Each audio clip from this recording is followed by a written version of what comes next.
Hello everyone and welcome back to my kitchen. Today I wanted to share with you my all-time favorite appetizer recipe for special occasions. We'll be making some caviar blini with all the fixings. These mini pancakes topped with caviar are perfect for special occasions.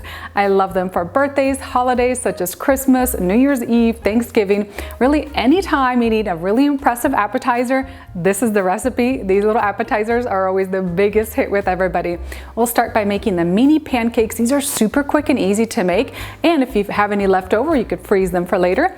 And then for our toppings, I like to use some crème fraiche, some chopped eggs, shallots, capers, maybe even a little bit of fresh dill, and then you can use either black sturgeon caviar or some salmon roe for this recipe. These little appetizers are so quick and easy to make, incredibly impressive and incredibly delicious. For the full list of ingredients and the printable instructions, head on down into that video description box and over to my website. I always have all the details online. Meanwhile, let's get started on this incredible recipe. For our mini pancakes, we'll start with 1.5 cups of buttermilk. This is going to make them extra soft and fluffy. Pour the buttermilk into a large mixing bowl. Add in 2 tablespoons of melted butter and 1 large egg. Whisk this all together. For the dry ingredients, we'll need 1 1/3 cup of all-purpose flour. Add in 1 teaspoon of baking soda, 1 teaspoon of baking powder, and 1/4 teaspoon of sea salt. Mix this all together. Add the dry ingredients into the wet ingredients and then mix this all together. Whisk until you have a smooth and clump-free batter. It should be slightly on the thicker side. And that's it for the pancake batter. Super easy to make and it comes together in no time. I'm going to be using my stovetop griddle for making the pancakes today. You can also use a regular electric pancake griddle. I love these little pancakes because they also freeze really well. So if you have any left over from the recipe, just place them into a Ziploc bag and into the freezer for next time you want some caviar blini. First things first, let's get this griddle preheating. We want like a little bit less than medium heat, like a medium-low heat. Pour on a little bit of oil to prevent the pancakes from sticking. Once the griddle is nice and hot, we'll drop a tablespoon of that pancake batter right onto the hot griddle.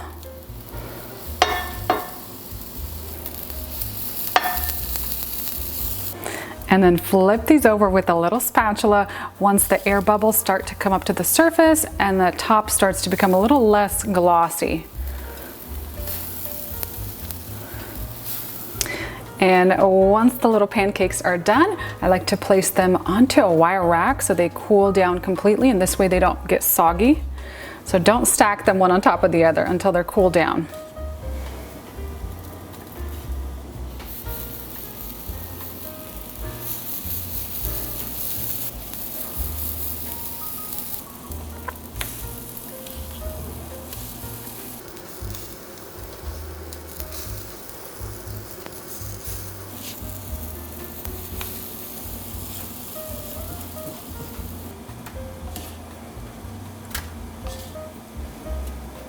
With our pancakes ready, we can work on our toppings. I like to have some chopped capers on the side. We'll just chop about a tablespoon, tablespoon and a half. If you don't like capers, you could also use some chopped dill pickles.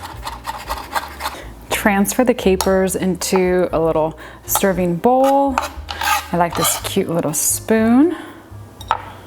Next, we'll need 2 hard-boiled eggs. Split these in half, and we're going to separate the egg white from the egg yolk.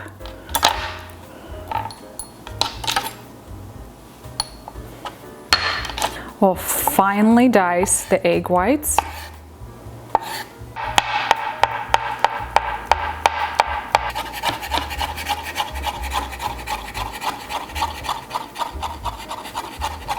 Use a fork to crush the egg yolk, and we're going to place it into a separate little bowl.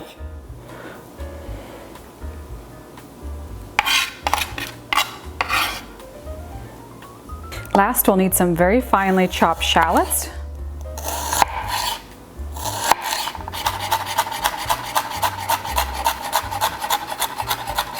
Now we could set up our little caviar bar for serving. We're going to start with 2 bowls of crushed ice.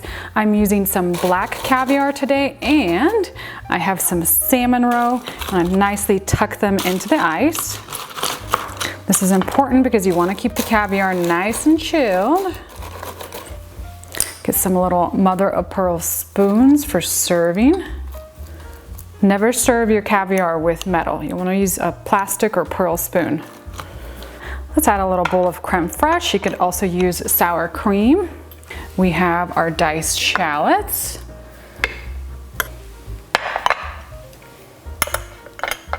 And egg yolk. And we have our capers.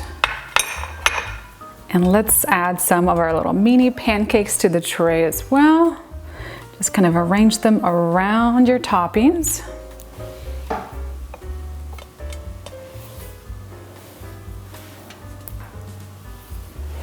And I love to throw in a few stems of fresh dill kind of around the edges to really brighten up the tray, give it some gorgeous color. Isn't this the most beautiful spread? This is going to be so great for the holiday season.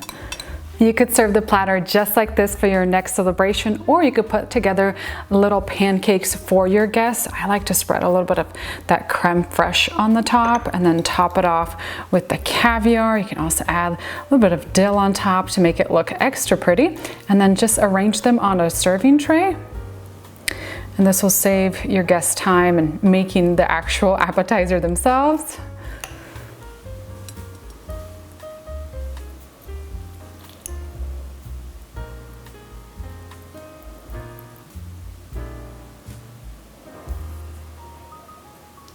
Let's make one of these with all the toppings. You can grab a combination of all of them or just add one and add some caviar on top. Doesn't that look incredible?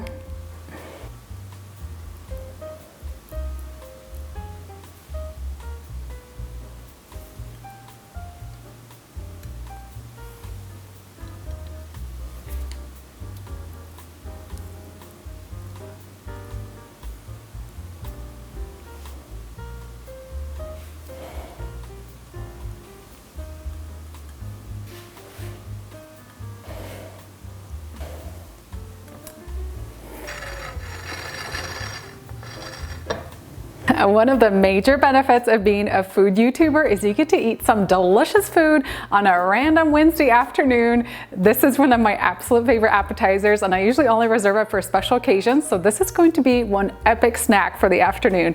I think we should start with some black sturgeon caviar with all the toppings on here. Got the crème fraiche, some of the shallots, the egg, and of course that incredible black sturgeon caviar. It looks so good.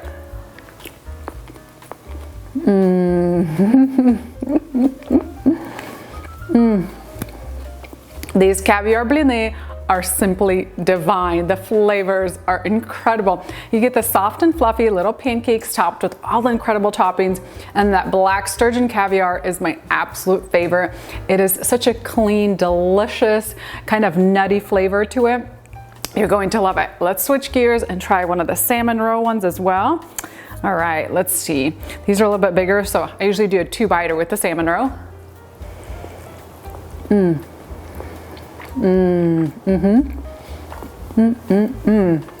If you're looking for a very impressive and incredibly delicious appetizer for your next special occasion, look no further than these caviar blini. Not only are they incredibly stunning, impressive, and delicious, but they're also super easy to make. Head on down into that video description box for the recipe link. I'll have all the details online, including metric measurements.